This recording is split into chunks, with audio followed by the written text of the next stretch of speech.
volvemos a pedirte, buen Dios, que la palabra que ahora tú envías sea muy clara, de manera tal que haga un impacto en cada corazón aquí presente.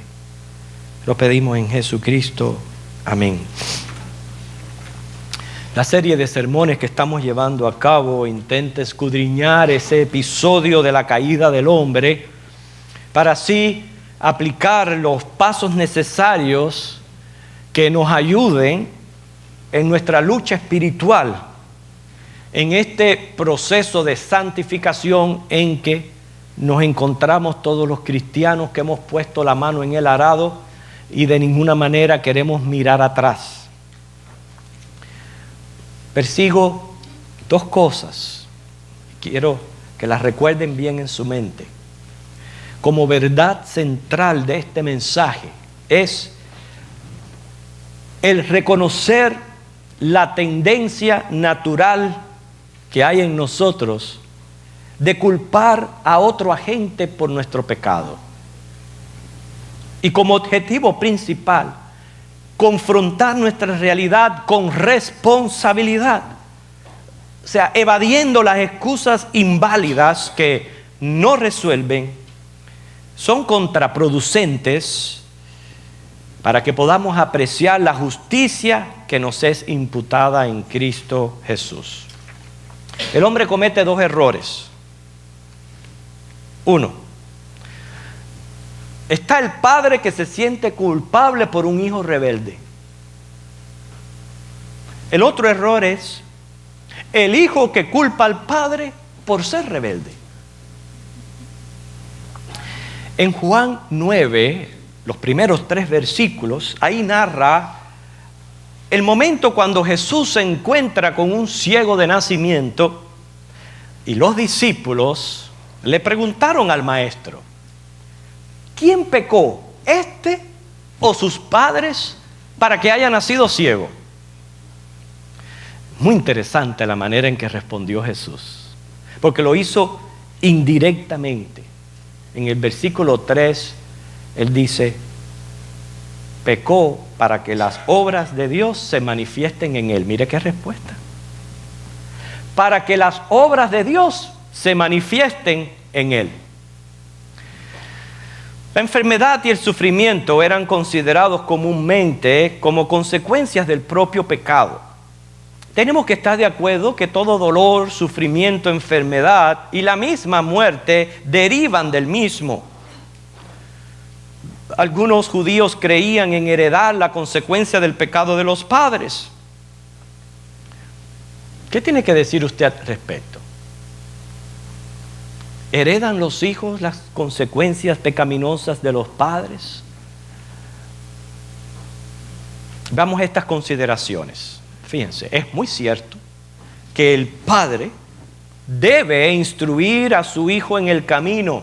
Dice Proverbios 22:6, para que cuando fuere viejo no se aparte de él. Es una bienaventuranza que el hijo obedezca y honre a sus padres. Éxodo 20:5. Y también es bíblico que Dios visita la maldad del hombre hasta la 4ª generación. Eso lo expresa Éxodo 25, 34:7, también Números 14:18, Isaías 65 del 6 al 7. Así que vale la pena prestarle atención. No nos extrañe para nada esta verdad bíblica, en el sentido que todos heredamos pecado. Está en nuestros genes. Puede ser que no lo detecte un examen de ADN, pero sí está ahí implícito en esa correlación que hay entre el espíritu con la materia. Yo no puedo decir que la mano es mala, pero cuando la mano la guía el pensamiento de un ladrón, sí es mala. Y así puedo decir del pie, de mi lengua, etcétera, etcétera. Heredamos consecuencias del pecado. ¿Qué? Patrones de conducta, temperamentos. Mire, hasta religiones se heredan. Sin embargo, a pesar de todas estas consideraciones, Dios establece una relación personal con cada ser humano. Sea cual sea la influencia, positiva o negativa, dice Isaías 53:6, cada cual se apartó por su camino. Hijos han resultado rebeldes de padres piadosos. Hijos han resultado piadosos de padres rebeldes. En fin, si usted quiere encontrar la respuesta bíblica para esta incógnita, visite Ezequiel 18, capítulo 18, y ahí la va a encontrar. Pero los padres, si han criado a sus hijos en el camino del Señor, no tienen por qué sentir culpabilidad. Y los hijos tampoco pueden echarle la culpa a sus padres por su rebeldía. Con esto en mente, volvamos al huerto del Edén. Coloquémonos en el contexto de esta serie. Ya vimos anteriormente cómo Dios toma la iniciativa de buscar, de llamar al hombre, porque por pecar estaba allí escondido, había perdido la libertad, cayó preso de su propia conciencia. Y cuando Dios lo busca y lo llama, miren cómo el hombre responde. Vayamos a Génesis capítulo 3, versículos 8 al 11. Génesis 3, 8 al 11.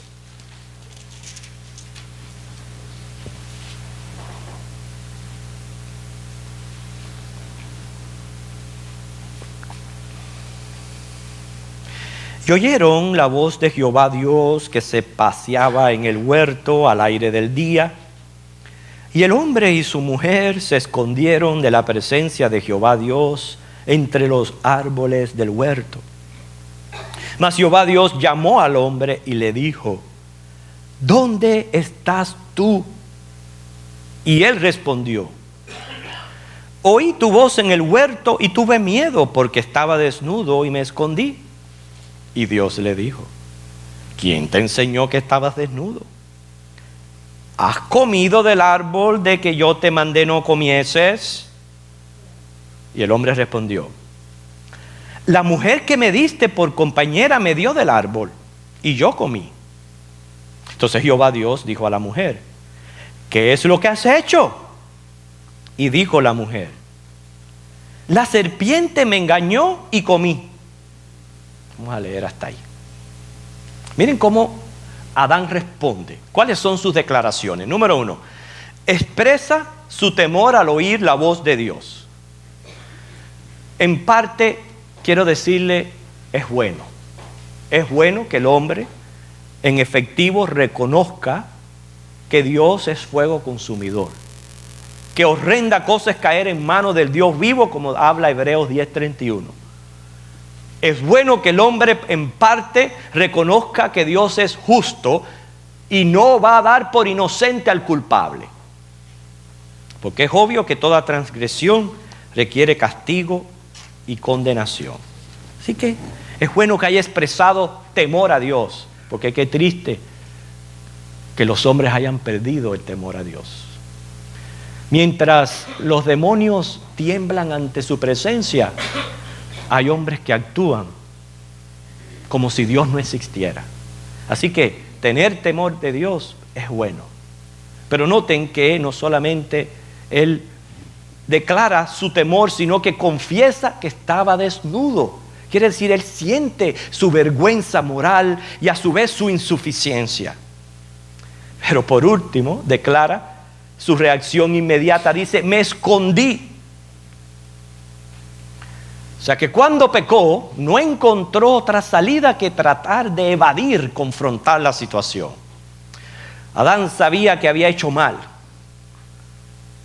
¿Por qué? Perdió su actuar con naturalidad. Perdió el horizonte, su meta, su ideal, su propósito. Le perdió el sentido a la vida. Porque eso pasa cuando una persona vive a escondidas. Lo pierde todo. Y una de las cosas que pierde es su libertad. Por eso es que Dios, en los próximos versículos, le hace dos preguntas. La primera es: ¿quién te enseñó que estabas desnudo? Y la segunda, ¿has comido del árbol que yo te mandé no comieses? En otras palabras, ¿por qué te sientes culpable? ¿Por qué estás avergonzado? ¿Acaso has violado mi ley? ¿Te rebelaste en contra de mi voluntad? Hay personas que creen que porque no le han hecho mal a nadie no son pecadores.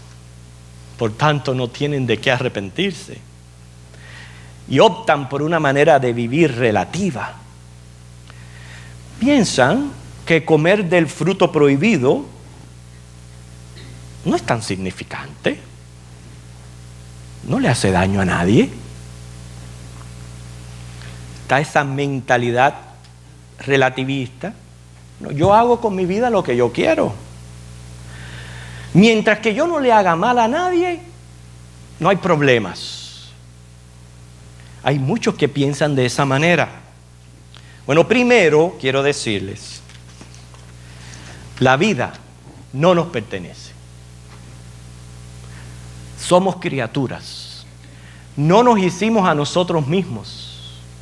Por tanto, no podemos implantar nuestra propia serie de leyes. Dice la Biblia, y lo dice en Romanos 11:36 y Colosenses 1:16, que nosotros fuimos creados por medio de Él y para Él. No, Señor, nosotros no somos dueños de nuestra vida. La vida no nos pertenece, nosotros fuimos creados para Dios.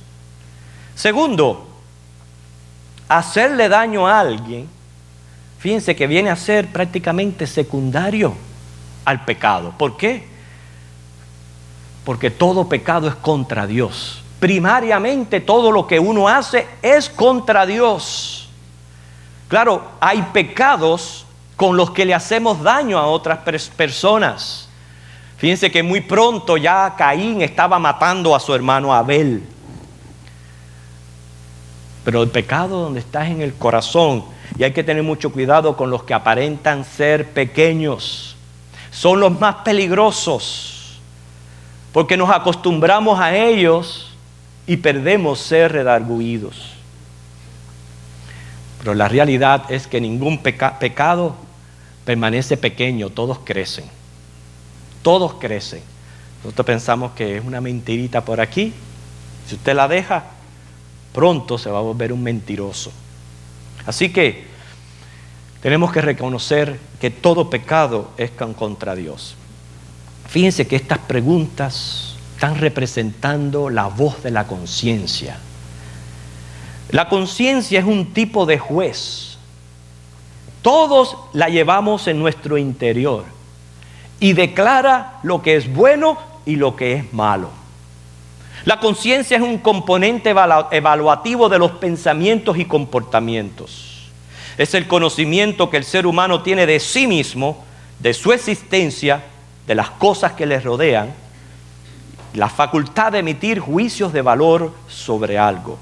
Si la conciencia es la capacidad humana de reflexionar sobre el grado en que el comportamiento personal se ha conformado a las normas morales. Pero la Biblia usa la conciencia en el sentido general de reconocer el bien y el mal. O sea, es el conocimiento íntimo de nuestra condición espiritual.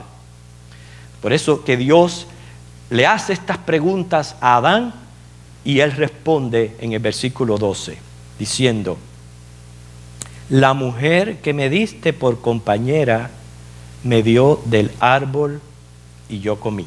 ¿Ustedes recuerdan la verdad central que estábamos persiguiendo en el mensaje? Donde es reconocer que hay veces nuestra tendencia es culpar a otros. Es hallar culpables. Esa es nuestra tendencia. Aquí lo vemos. Aquí lo vemos en Adán. ¿Cómo responde Adán a la voz de Dios? Echando culpa. Dice que los pecados más fáciles de confesar son los del vecino. Porque psicológicamente él alivia su sentir de culpabilidad cuando tiene cómplices o le echa la culpa a otros. inmediatamente usa el dedo amenazador. Es lo que hacemos todos los hombres. Fíjense que esto es no solo común, se puede apreciar en peleas hogareñas. Ahí empieza él y ella, se empiezan a decir, no, porque esto, por lo otro. Inmediatamente que alguno de ellos no tiene argumentos, saca el pasado y lo trae. Aunque no tenga nada que ver con lo que están discutiendo, nada que ver con el asunto, trae el pasado y lo saca. Porque la idea en ese momento es no reconocer mi culpa y buscar al culpable en el cónyuge. Y eso sucede. Es una manera, una tendencia natural que hay en nosotros de actuar con el pecado. Y no es lo que Dios quiere. Recuerden, como objetivo principal perseguimos el hacernos responsables por nuestros actos, porque lo contrario es contraproducente. Se estima que la primera en ser culpada es Eva. Pero no es así. Yo veo ahí que la realidad es que primero Adán culpa a Dios. ¿Cómo es así? Bueno, noten cómo él habló. Y el hombre respondió, la mujer que me diste. Fíjense que no le está echando la culpa primero a la mujer, a Dios. Él hubiera podido decir, ay, la mujer me dio del árbol y yo comí. Eso suena diferente. Pero cuando dice, la mujer que me diste, ahí está culpando a Dios. Yo encuentro irónico que el ser humano niega a Dios, porque dice que no existe, pero con cuánta rapidez le echa la culpa a Dios por todos los males que ocurren en el mundo. Eso es incongruente. Que tú vivas como si Dios no existiera y que cuando algo malo pase tú le eches la culpa a Dios. ¿Qué sentido hay ahí? Ninguno. Pero es la tendencia siempre culpar a Dios.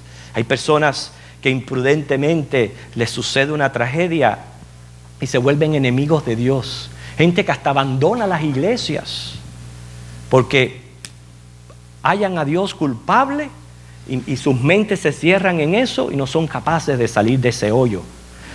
Hay que tener cuidado con esta tendencia. En este juicio Adán no reconoce su propia culpabilidad. Inculpa indirectamente a Dios y directamente a Eva.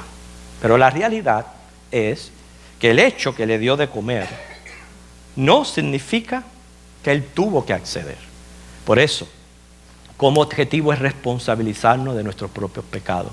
Aunque usted culpe a otros, aunque es cierto que la influencia haya sido fuerte, que haya sido negativa, que haya estado bajo presión de la sociedad, siempre usted es responsable por sus acciones.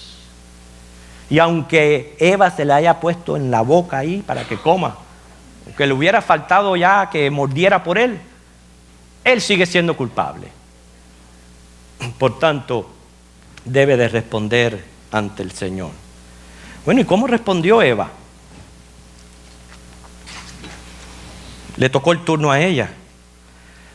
Dice, ¿qué es lo que has hecho? Dijo la mujer, la serpiente me engañó y comí. Mire cómo le dice, ¿qué es lo que has hecho?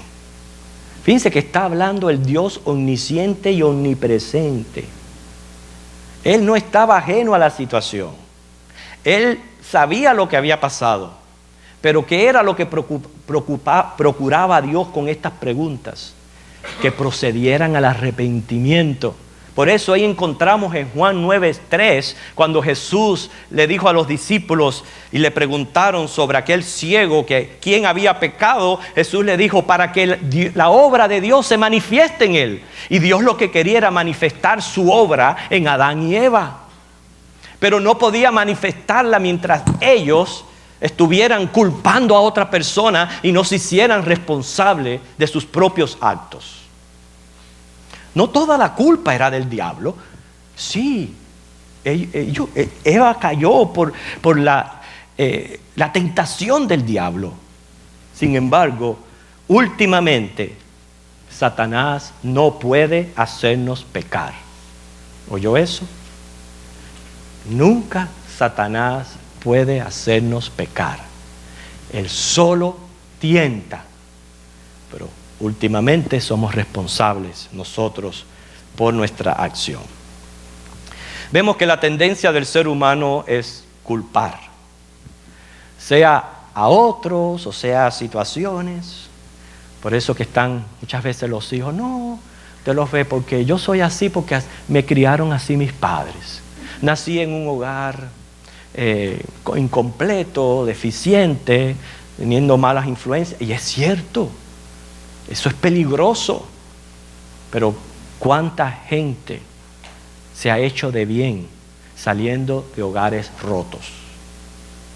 Últimamente somos nosotros responsables ante Dios y tenemos que confrontar responsablemente la realidad del pecado y más bien procurar ayuda.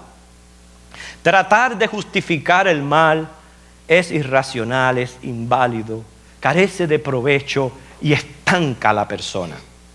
El arrepentimiento no se logra buscando culpables, sino reconociendo el mal. Y aunque es cierto que debemos evitar mala influencia, la realidad es que cada uno se aparta por su propio camino. Hermanos, el Dios omnisciente y omnipresente no puede ser burlado. Nadie, nada escapa a su mirada escudriñadora, porque sus ojos son como llama de fuego.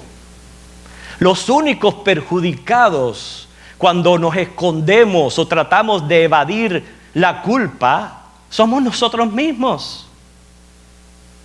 Y Dios nos está llamando a una relación personal con Él. Según Romanos 14:12, cuando cada uno de nosotros comparezcamos ante el tribunal de Cristo, vamos a dar cuenta por nosotros mismos. ¿Cuánta gente hasta se deja influenciar en su relación personal con Cristo? No, porque fulanito hace esto y hace lo otro. No, porque dice esto y dice lo otro. No, porque mire, son cristianos y hacen esto. Porque usted está culpando a otras personas. ¿O no sabe usted que Dios le va a llamar a usted personalmente? Y en ese momento ese tipo de excusas van a ser inválidas. Y además, hacen eso, nos estancan espiritualmente, no nos permiten crecer. Recuerden que cada cual dará cuenta a Dios por sí mismo. ¿Cuál es nuestra resolución? Recuerden que estamos tratando con el problema del pecado. Estamos viendo esa tendencia original de culpar a otros y evadir la responsabilidad. Y no es lo que queremos. Queremos responsabilizarnos por nuestro pecado. Y lo primero que tenemos que hacer es, cuando el Señor nos pregunta, ¿comiste del árbol? Como diciendo, ¿eres pecador? Es decir, sí, pecador, yo soy el único culpable. Soy pecador. Es lo que yo tengo que decir. Lo primero. Y luego que reconozco que soy pecador, entonces confieso. Mire lo que dice Primera de Juan, capítulo 1.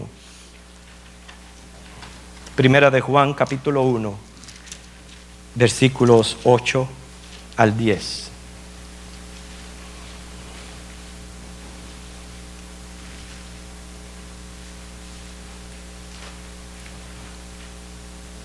Leemos palabra de Dios.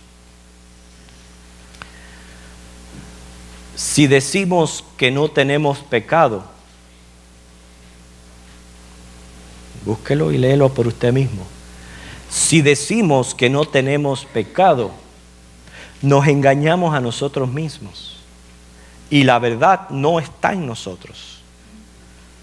¿Okay? Ahora, si confesamos nuestros pecados, quiere decir, nos hacemos responsables por lo que somos y por lo que hemos hecho. Y lo decimos. Él es fiel y justo para perdonar nuestros pecados y limpiarnos de toda maldad. Vuelve a repetir. Si decimos que no hemos pecado, le hacemos a Él mentiroso. Hijitos míos, Estas cosas os escribo para que no pequéis. Y si alguno hubiere pecado, abogado tenemos para con el Padre, a Jesucristo el justo. Y Él es la propiciación por nuestros pecados, y no solamente por los nuestros, sino también por los de todo el mundo. Ustedes ven lo importante que es cuando uno peca, ser sincero ante Dios. Usted sabe que buscar culpable más bien es una reacción de orgullo, de no reconocer que somos pecadores y que estamos mal. Y entonces, exaltando y elevando la maldad en otros nos hace lucir mejor. Pero eso no nos lleva a ningún lado. Más bien, el consejo de la Biblia es: confiesa tus pecados, porque abogado tenemos para con Dios. Por eso entiende ahora el por qué Jesús les dijo a los discípulos cuando le preguntaron: ¿quién pecó? ¿Los padres o el ciego? Él les dijo: no se trata de si pecó este o pecó lo otro, sino es para que la obra de Dios se manifieste. ¿Sabe qué te está diciendo Dios? Que mientras que tú no reconozcas tus pecados y te hagas responsable por los mismos, su obra redentora no va a poder ser eficaz en tu vida. Y si mueres en esa condición, estarás perdido para siempre. Para que Dios pueda manifestar su obra en ti, su obra redentora, quiere decir lo que hizo Cristo en la cruz, tenemos que reconocer nuestros pecados y decir: sí, soy culpable, estoy destituido de tu gloria, necesito a Cristo como mi Señor y Salvador. Esa justicia que logró Cristo por medio de su sacrificio en la cruz no puede manifestarse en el incrédulo. Esa sangre derramada no puede limpiar a una persona que cree no necesitarla. Nosotros no nos bañamos como los gatos, pasándonos la lengua en seco. Nos bañamos metiéndonos debajo del agua. Para limpiar nuestros pecados hay que lavarse con la sangre de Cristo. No puede lavarse en seco. Es lo que dice Juan 16, ya estoy terminando, Juan 16 del 7 al 11. Juan 16 del 7 al 11. Porque esto es lo que sí hace un creyente. Esto es lo que hace una persona sabia y prudente. Lejos de tratar de evadir la culpa, más bien la confiesa, quedando convencido de tres cosas que menciona aquí Jesús en la Biblia, Juan 16, del 7 al 11. Dice: pero yo os digo la verdad, os conviene que yo me vaya, porque si no me fuese, el Consolador no vendría a vosotros, mas si me fuere, os lo enviaré. Y cuando Él venga, convencerá al mundo de pecado, de justicia y de juicio. De pecado por cuanto no creen en mí, de justicia por cuanto voy al Padre y no me veréis más, y de juicio por cuanto el príncipe de este mundo ha sido ya juzgado. El creyente queda convencido primero de pecado, de su terrible condición como pecador. También queda convencido de justicia. Quiere decir, está consciente que si usted viola las leyes, tiene que enfrentar la justicia. Y más cuando se trata de la justicia divina, que es justa. Y tercero, de juicio. Todo el que enfrenta la justicia comparece ante un juicio, es hallado culpable, tiene que sufrir condena y cumplir la sentencia. Es lo lógico del proceso judicial. Cuando el creyente queda convencido de todas estas verdades racionales, pero todavía en un nivel más elevado, que es con la justicia divina, entonces, ¿qué hace el creyente? Tiene que apelar. ¿Apelar a qué? A un sistema justificador sustitutivo que Dios ha establecido por medio de la justicia de Cristo como nuestra única solución. O sea, Dios ha provisto ya ese sistema justificador en Cristo. El creyente apela a Él. Y cuando apela, entonces justificado pues por la fe, tiene paz para con Dios por medio del Señor Jesucristo. ¿Quieres sentir la paz que resulta de la justificación en Cristo? Deja de esconderte. Deja de autojustificarte. Deja de procurar culpables. Lo que tienes que hacer es venir a Cristo, apelar a su sistema justificador, creerlo, aplicarlo a tu vida, recibir ese perdón que Dios otorga por su gracia y recibirle como el Señor y Salvador de tu vida. Deja ya de esconderte. Eso fue lo que hizo Adán y Eva, esconderse. Y luego cuando fueron hallados, en vez de reconocer su responsabilidad y decir, sí, Señor, comimos de ese árbol, perdónanos. No. Ahorita estoy culpable por darme esa mujer. Y luego la mujer, no, fue la serpiente la que me tentó. Y así obran los hombres, siempre evadiendo la culpa. Pero es que la tienen arriba. Y va a llegar el momento cuando al final de los tiempos vamos a compadecer ante el juicio final.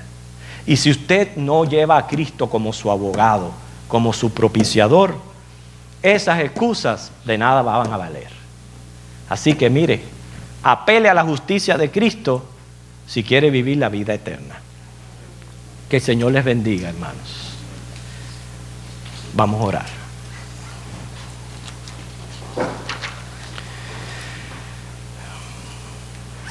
Señor Jesús, gracias infinitas te damos por tu sacrificio en la cruz. Gracias por tomar nuestro lugar. No queremos ser como los necios, que cuando son confrontados con su maldad,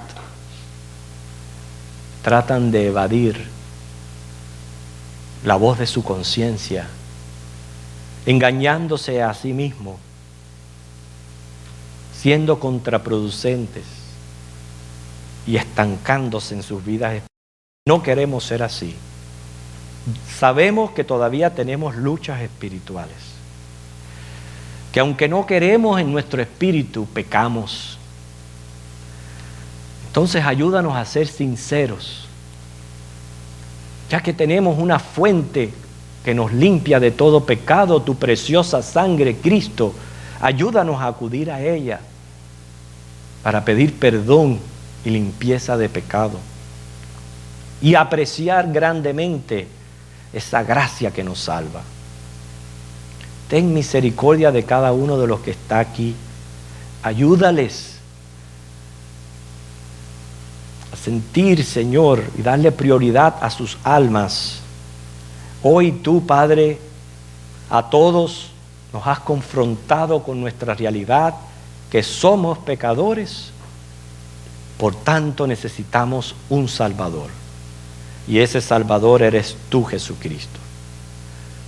Obra en los corazones presentes, Señor. Trae convencimiento tú de pecado, de justicia y de juicio. Lo pedimos en Cristo. Amén. Les pregunto, como Dios le preguntó a Adán y a Eva, ¿comiste del árbol? Quiere decir, ¿eres pecador? ¿Qué dices? Ya hay muchos que al reconocer que son pecadores han recibido a Cristo como Señor y Salvador. Pero hay otros que no. Y yo te pregunto, en esta tarde que has sido confrontado con tu realidad, ¿quieres apelar a ese sistema judicial sustitutivo que el Señor provee por medio de Cristo? Si estás dispuesto a arrepentirte y a convertirte de tus pecados. Esto no es hacer la aplicación como la aplicación por una ciudadanía y seguir igual. No. Si tú quieres arrepentirte y convertirte de tus pecados y entregar tu vida a Cristo desde hoy y siempre y recibirle como Señor y Salvador, ¿quieres levantar tu mano? Te invito. Señor le bendiga, mi hermana. ¿Hay alguien más? Okay. Señor les bendiga. Y nosotros que tenemos esa seguridad de vida eterna, hermanos, seamos sinceros con Dios. Nosotros no tenemos que esconderle nada al Señor. Sé sincero. Si pecas dudando, confiésale tu duda. Si pecas de esta manera, de la otra, confiesa tu pecado. Y siempre que confieses, pídele poder al Dios para no volver a pecar contra Él. Y vas a ver progreso en tu vida. Porque el que esconde sus pecados no llega a ningún lugar. El Señor les bendiga.